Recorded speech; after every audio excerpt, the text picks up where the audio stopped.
Good morning, beautiful soul. Before you begin this day, take a moment to breathe. Let everything that happened yesterday become quiet. Let every worry about tomorrow become still. And for just these few moments, allow yourself to arrive fully in this beautiful moment. Because something wonderful is possible for you today. Perhaps you cannot see it yet. Perhaps you have been waiting for a change, praying for an answer, hoping for a new beginning. But life does not always reveal its blessings before they arrive. Sometimes, the first miracle is simply becoming willing to believe that something better is possible. So this morning, I invite you to open your heart. Say to yourself, I welcome miracles into my life. I welcome unexpected blessings. I welcome new opportunities. I welcome healing, peace, love, abundance, and joy. I welcome people who support my highest good. I welcome experiences that remind me how precious life truly is. And most importantly, I welcome the possibility that I am already worthy of all these things. You do not have to have everything figured out this morning. You do not have to know exactly how your life will change.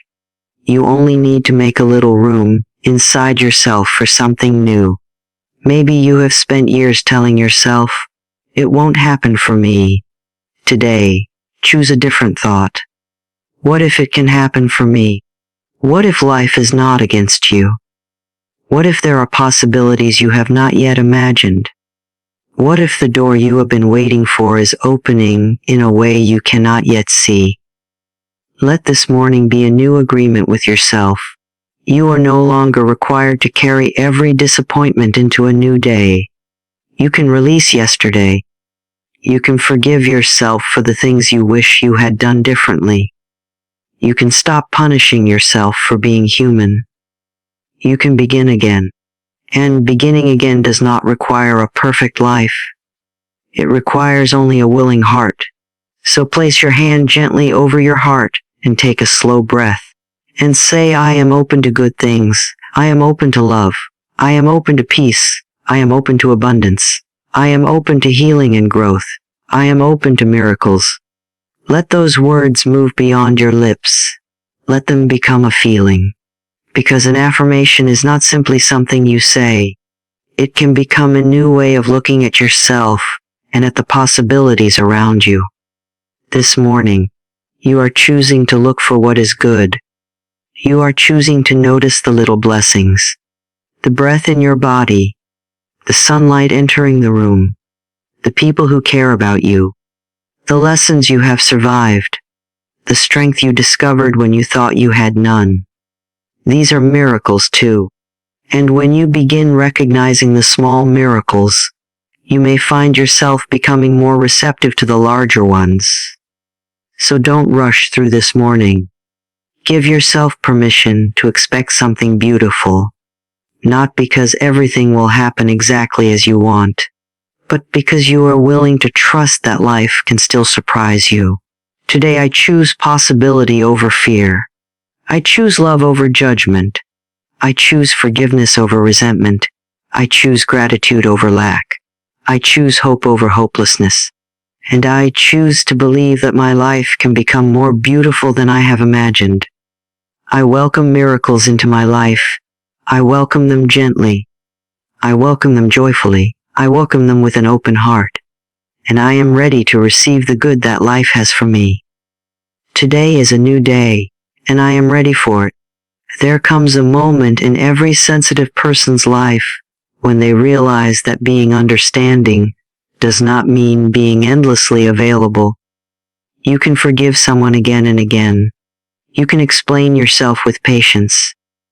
You can make excuses for their behavior because you understand their wounds, their fears, their difficult past, and the pressures they carry. You can tell yourself, maybe they did not mean it, or perhaps they will change. But there is a quiet limit inside every human being. When that limit is crossed too many times, something changes. The person who once kept explaining begins to become silent. An empath, in this sense, is someone who tends to absorb the emotional atmosphere around them deeply. They notice changes in tone, expressions, distance, tension, and unspoken feelings. They often give people the benefit of the doubt because they can imagine what another person might be going through. This can be a beautiful quality, but it can also become a weakness when compassion is given without boundaries. When you constantly understand everyone else, but rarely ask whether someone is understanding you, you slowly teach people that your feelings can be postponed, ignored, or sacrificed. At first, the sensitive person usually speaks. They tell you what hurt them. They explain what they need. They try to repair the connection. They may choose their words carefully because they do not want to create conflict. They may even soften the truth so that the other person will not feel attacked. But notice what happens when the same behavior continues. The conversation becomes shorter, the explanations become fewer, the expectations become smaller. They stop trying to convince you that their pain is real because they have learned that your response matters more than their explanation. This is where many people make a mistake. They believe that because the empath has become quiet, everything must be fine. They see the absence of an argument as evidence that the problem has disappeared. But silence can mean something entirely different. Sometimes silence is what remains after someone has used every word they had. They are no longer trying to win the argument. They are trying to protect what is left of themselves. Think about how much energy it takes to repeatedly ask for basic respect. It is exhausting to tell someone, "Please do not speak to me that way," only to hear the same tone again. It is exhausting to explain why being ignored hurts when the other person already knows. It is exhausting to keep giving chances to someone who treats every chance as permission to repeat the same behavior. Eventually, the sensitive person stops asking for change and begins creating distance. And this distance does not always arrive dramatically. There may be no final speech, no slammed door, no public announcement, no attempt to make the other person jealous. The person simply becomes less available. They answer later. They share less. They stop revealing their inner world. They no longer bring every feeling to the relationship because they have learned that vulnerability is not safe there. What once felt like a deep emotional connection begins to feel like a place where they must constantly defend their right to have feelings. That is why disrespect can be more powerful than anger. Anger still contains engagement. When someone is angry, they may still care enough to fight for the relationship. But when disappointment becomes permanent, the emotional investment can begin to disappear. The person may look calm while internally making a decision. I cannot continue living this way. This is not about labeling one person as good and another as evil. Human relationships are complicated. Everyone makes mistakes. Everyone has moments of selfishness, impatience, fear, and emotional blindness. The real issue is repetition without accountability. A mistake followed by sincere responsibility can strengthen a relationship. A mistake followed by denial, manipulation, blame, or repetition slowly destroys trust. There is a difference between someone who hurts you and someone who repeatedly hurts you after you have clearly communicated the problem. The first may be human imperfection. The second becomes a pattern, and patterns reveal more than promises ever will. A sensitive person often notices these patterns long before they are ready to accept them. They may feel the contradiction between someone's words and actions. They may hear, "I care about you," while experiencing neglect.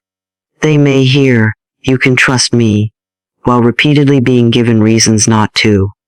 Because they are compassionate, they may spend months trying to reconcile the contradiction. They search for explanations. They wonder whether they are being too sensitive. They question themselves before questioning the behavior. But there is a point when questioning becomes self-abandonment. You should not have to destroy your own peace to prove that you are loving. You should not have to tolerate disrespect simply because you understand where it comes from. Understanding someone's behavior does not require you to accept its consequences. You can understand why someone is angry and still refuse to be verbally abused. You can understand someone's insecurity and still refuse to be controlled by it. You can recognize someone's pain without volunteering to become the place where they release it. This is one of the hardest lessons for compassionate people. Empathy without boundaries can become a form of self-neglect. When someone quietly disappears, therefore, it is worth asking what happened before the disappearance. Perhaps there were conversations you ignored. Perhaps there were boundaries you crossed because you assumed forgiveness meant unlimited access. Perhaps you became comfortable because the other person kept returning. You may have mistaken their patience for permission. But patience is not permission. Forgiveness is not permission. Love is not permission. Eventually, even the most patient person may decide that their peace has become too expensive to keep sacrificing. They may realize that disappearing is not about punishing someone. It is about ending the cycle that keeps hurting them. They are no longer asking, "How can I make this person understand me?" They are asking a much more powerful question. Why am I remaining where I have to repeatedly convince someone to treat me with basic respect? And once that question is asked honestly, the relationship may never look the same again. The most powerful response to repeated disrespect is not always confrontation. Sometimes it is clarity. Sometimes it is distance. Sometimes it is the quiet decision to stop offering access to the parts of you that someone continually mishandles. You do not need to become cold to become protected. You do not need to stop caring. You simply need to understand that your compassion should include yourself. Your sensitivity deserves protection. Your emotional energy has value. And when someone repeatedly takes from that energy, without respecting the person giving it, walking away can become an act of self-respect rather than an act of cruelty. The person who once stayed may eventually leave quietly, not because they never cared, but because they finally understood that caring for someone else should not require abandoning themselves. And when that realization arrives, there may be no dramatic ending at all. There may simply be silence, distance, and a new commitment to peace. Sometimes the quietest disappearance is the clearest message. I have explained enough. I have forgiven enough. I have given enough. Now I choose myself. I can't write in Robert Greene's exact style or make it sound as though he wrote it. I can, however, expand the point in an original, psychologically sharp, strategic, and reflective voice, focused on power, boundaries, human behavior, and self-respect. Silence is often misunderstood. People assume that when someone stops arguing, stops explaining, and stops reacting, they have finally accepted what is happening. In reality, silence can be the moment when a person has stopped negotiating with the situation altogether. There is a difference between being silent because you have nothing to say and being silent because you have finally understood that nothing you say will change the pattern. The second kind of silence is far more significant. It is not weakness, it is withdrawal of participation. A sensitive person may spend a long time trying to make a relationship work because they believe communication can repair almost anything. They explain their feelings, they offer second chances, they try to understand motives, they ask questions instead of making accusations. They search for the version of the other person that they first fell in love with. And because they are naturally compassionate, they often give more opportunities than most people would. But every opportunity contains information. If someone repeatedly receives a chance to change and repeatedly chooses the same behavior, the pattern itself becomes an answer. This is where boundaries become essential. A boundary is not a threat. It is not, do this or I will punish you. A real boundary is a decision about what you will participate in and what you will no longer tolerate. The distinction matters. When you try to control another person, you become dependent upon their behavior. When you control your own access, attention, and participation, you regain your freedom. Imagine someone continually speaking to you with disrespect. You explain that it hurts. They apologize. Then they do it again. You explain again. Another apology follows. Then the behavior returns. Eventually, you begin to understand that the apology has become part of the cycle, rather than the end of it. Words have lost their value because actions keep contradicting them. At that point, continuing to explain yourself may accomplish very little. The more powerful move may be to change your behavior rather than continue demanding that there's change. This does not mean becoming cruel. It means becoming observant. Watch what people consistently do when there is nothing to gain from pretending. Watch how they behave when you say no.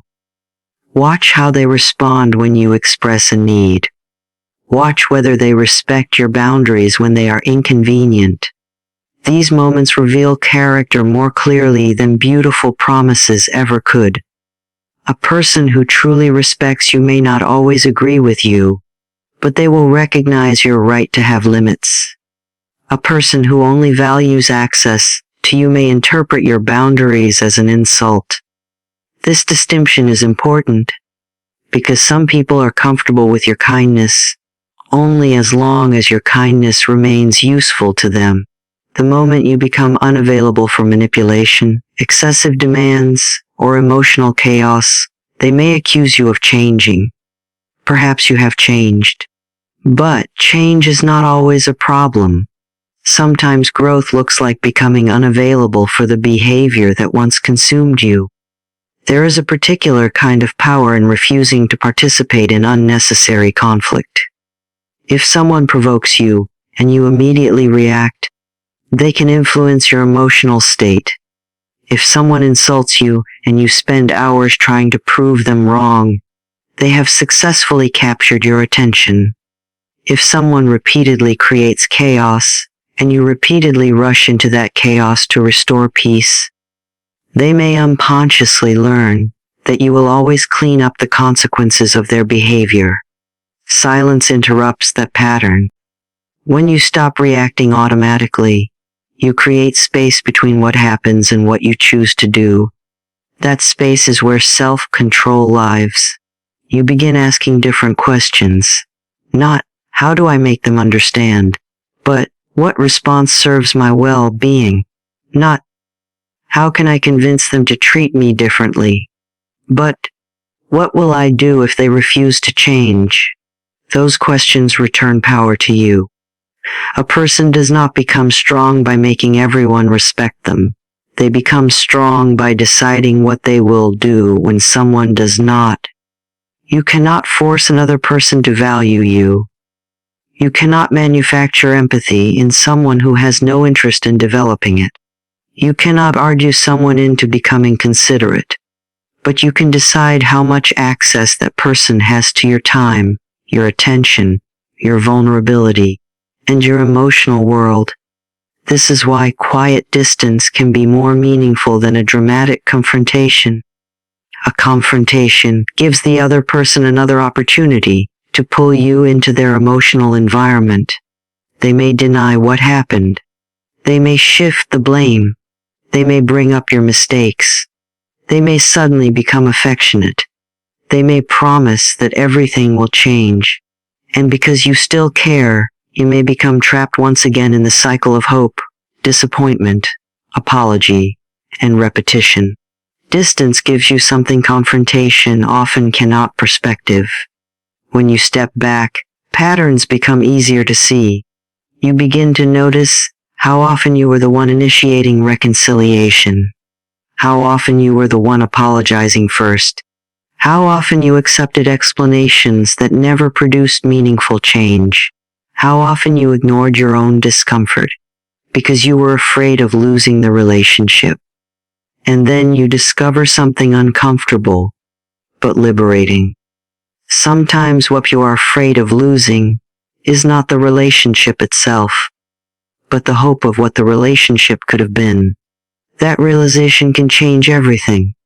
You no longer need to make a dramatic announcement. You simply stop chasing. You stop explaining every feeling. You stop trying to earn basic consideration. You stop handing someone the same opportunity to hurt you and calling it compassion. Your silence becomes a boundary because your behavior has changed. Of course, not every relationship should end because of one mistake, one argument, or one period of difficulty. Mature relationships require patience, communication, and forgiveness. The question is not whether someone has ever hurt you. Everyone eventually hurts someone they love. The question is whether there is accountability, learning, and genuine change afterward. If there is, distance may not be necessary. But if there is a consistent pattern of disrespect followed by temporary apologies and repeated behavior, then silence can become an act of clarity. You are no longer trying to punish the person. You are simply refusing to keep participating in the same story. And this is where the sensitive person discovers a deeper form of strength. They do not need to become heartless. They do not need to stop loving. They do not need revenge. They simply learn that peace is something they are responsible for protecting. When you understand this, you begin to realize that disappearing from someone's life is not always an act of anger. Sometimes it is the final stage of acceptance. You have accepted that you cannot change them. You have accepted that your explanations have reached their limit. You have accepted that your energy deserves direction toward something healthier. And once you accept that, silence no longer feels empty. It feels like freedom. I can't write in Robert Greene's exact style, but I can continue with an original voice that is psychologically insightful, strategic, and focused on human behavior, self-respect, and emotional boundaries. There is a moment when a person finally stops asking to be chosen and begins choosing themselves. It is rarely dramatic. There may be no announcement, no revenge, no attempt to make anyone feel guilty. Sometimes it happens quietly, almost invisibly.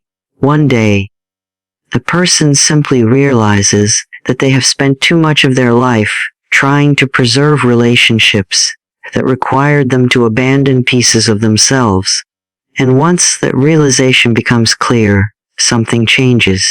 They no longer look at walking away as losing someone. They begin to see it as returning to themselves. This is especially powerful for someone who has spent years giving people endless chances. Compassion can make you believe that everyone deserves another opportunity, and perhaps they do.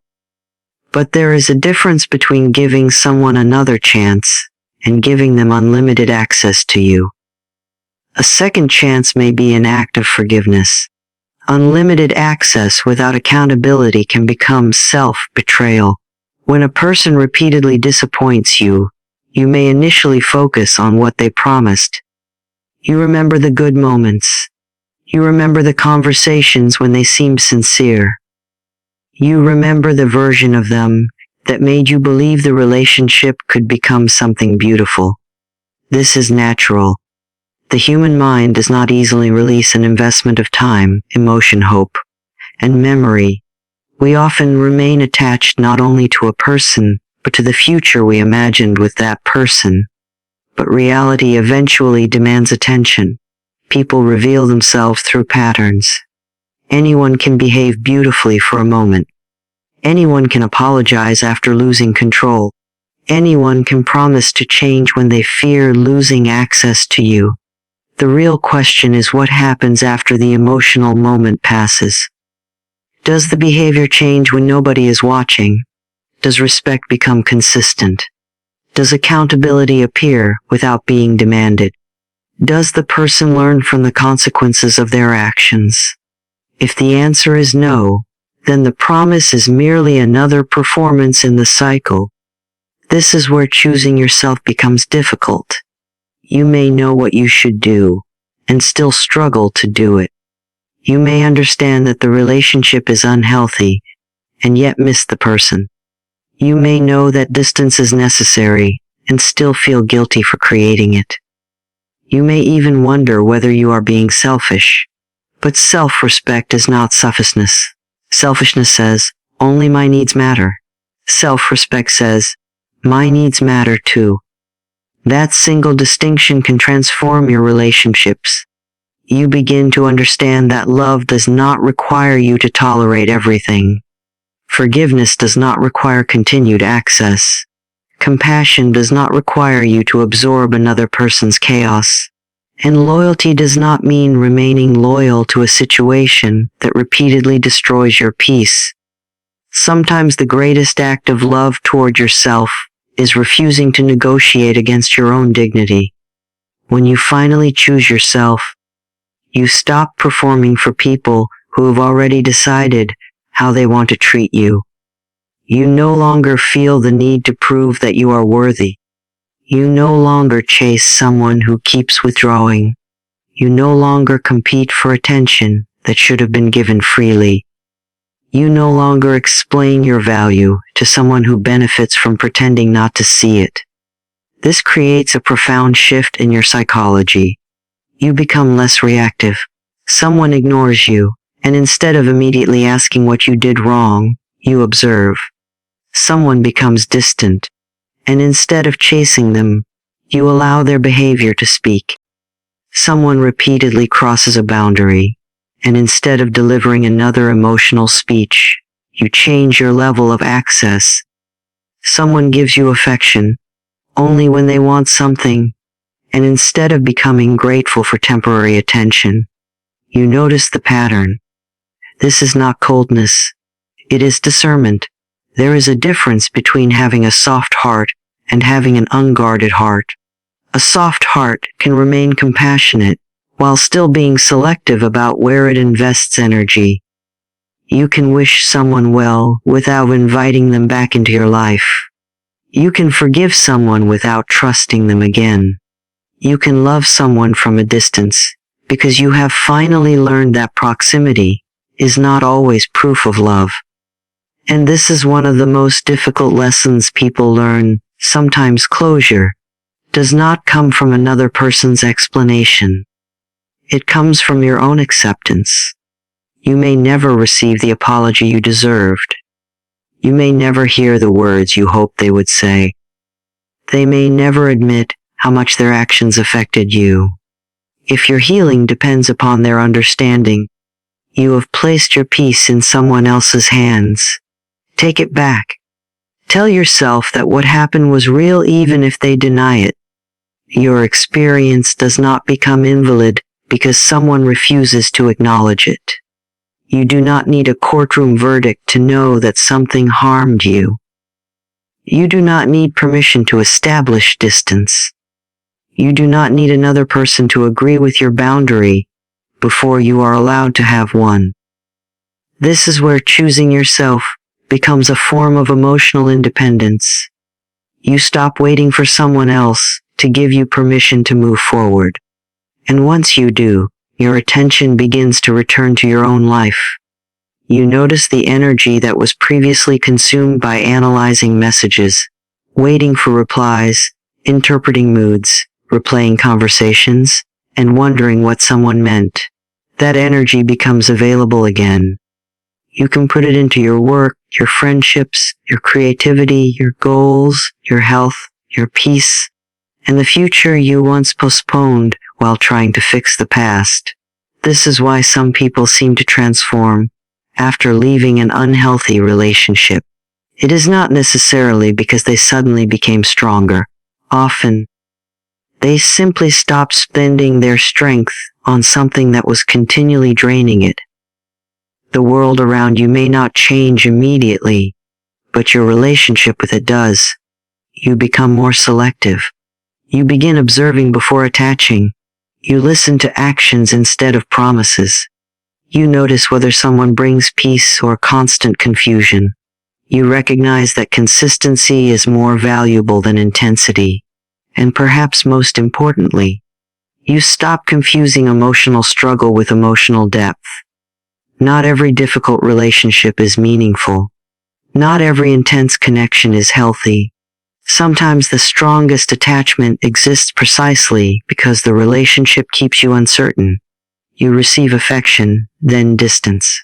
Hope, then disappointment. Attention, then rejection. The unpredictability can make you chase harder, believing that the next moment of closeness will finally make everything worthwhile. But healthy love does not require you to constantly earn your place. When you choose yourself, you begin looking for relationships where respect is not something you have to negotiate. You look for people whose words and actions move in the same direction. You value consistency over dramatic promises. You understand that peace may initially feel unfamiliar after years of emotional instability. But unfamiliar does not mean empty. Sometimes peace feels strange because you have become accustomed to chaos. Give yourself time to adjust. The person who chooses themselves does not become perfect. They may still miss the past. They may still wonder what could have been. They may still feel sadness when they remember someone they once loved deeply. But sadness does not mean the decision was wrong. Missing someone does not mean you should return to the circumstances that made you leave. You can miss a person and still protect your future. You can love someone and still walk away. You can forgive someone and still refuse to repeat the pattern. And when you finally understand this, leaving no longer feels like an act of defeat. It becomes an act of alignment. You are bringing your actions into agreement with what you know you deserve. Perhaps the most powerful transformation happens when you stop asking, "Why didn't they value me?" and begin asking, "Why did I stop valuing myself whenever they didn't?" That question changes the direction of your life. Because once you choose yourself consistently, you teach others how to approach you. You teach them that kindness is not weakness, patience is not permission, and love is not an invitation to disregard your boundaries. And if someone cannot accept that version of you, their departure may hurt, but it does not have to destroy you. Sometimes losing access to someone is not the greatest loss. Sometimes the greatest loss would have been losing yourself by staying. There is a moment in life when you finally understand that not everyone who loses access to you deserves another opportunity to find you. You can spend years trying to make people understand your heart, your loyalty, your pain, and your boundaries. But eventually, you realize that your peace cannot depend on someone else's willingness to respect you. If you have been the person who always forgives, always explains, always gives another chance, remember this: your kindness is valuable, but it should not come at the price of your identity. You are allowed to step back. You are allowed to become quiet. You are allowed to stop chasing people who continually make you question your worth. And when you quietly disappear, let it not be because you want someone to suffer. Let it be because you have finally decided that your life deserves something different. You are not walking away to prove a point. You are walking away to protect your peace. You are not becoming cold. You are becoming conscious of where your energy belongs. You are not abandoning love. You are learning that real love must include love for yourself. So if someone repeatedly disrespects you, listen carefully to what their behavior is telling you. Do not become obsessed with their promises. Watch their patterns. Do not let temporary apologies erase permanent lessons. And never confuse someone's regret over losing access to you with genuine respect for who you are. Because sometimes the most powerful thing you can say is nothing at all. You simply step back. You stop explaining. You stop chasing. You stop trying to convince someone to recognize your value. And you begin living as though your value was never up for debate. That is the real transformation. The person who once feared being abandoned eventually realizes that abandoning themselves was far more painful. The person who once needed everyone to understand them eventually learns that self-understanding is enough. And the person who once kept returning to the same door eventually discovers that there are entire worlds waiting beyond it. So before you go to sleep tonight, ask yourself one question. Where in my life am I still sacrificing my peace to keep someone else comfortable? Sit with that question. Do not rush to answer it, because the moment you recognize the answer, you may also recognize your next step, and perhaps tomorrow morning, you will wake up with a different kind of strength. Not the strength to fight, not the strength to prove yourself, but the strength to choose yourself without guilt. Remember this, you do not have to become less loving to become more protected. You do not have to become harder to become stronger. You only have to stop betraying yourself for people who refuse to honor your heart. And if one day you quietly disappear from someone's life, let your silence carry no hatred. Let it carry peace. Let it say, I loved you. I forgave you. But now, I choose me. And perhaps that is where your new life truly begins. Not when someone finally recognizes your worth, but when you stop waiting for them to recognize it. Your peace is your power. Protect it. Your heart is your home. Honor it, and your life is yours. Choose